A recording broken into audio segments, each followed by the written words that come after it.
சர்ப்ப கிரகங்களான ராகுவும் கேதுவும் துர்கா தேவியை நோக்கி தவமிருந்தார்கள். அவளும் நவகிரகங்களில் ஒன்றாகும் வரத்தை கொடுத்தாள்.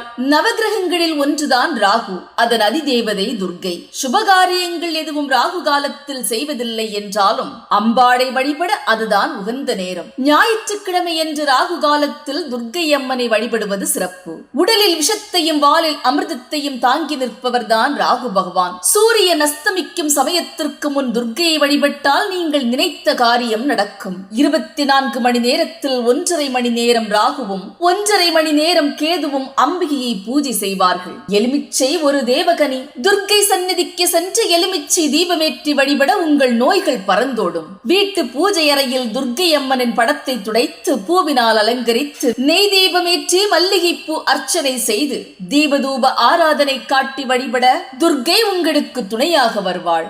பிணியினால் பாதிக்கப்பட்டவர்கள் எலுமிச்சை தீபமேற்றி வழிபடுங்கள். கிழக்கு அல்லது மேற்கு நோக்கி தீபமேற்றி செவ்வரளி மாலை சாற்றி துர்க்கை துதிகளை வாயினால் உச்சரித்து தீபதூப ஆராதனை செய்வது நல்லது. ராகு காலத்தில் மற்ற கிரகங்களின் ஆற்றல் குறைவாக இருக்கும். அதனால் ராகு பகவானை நோக்கி பிரார்த்தனை செய்ய வேண்டும். தீராத நோய்கள் தீர, எதிரிகள் தொல்லை ஒழிய ஞாயிற்றுக்கிழமை என்று ராகு காலத்தில் துர்க்கை வழிபாடு செய்யுங்கள். நன்றி.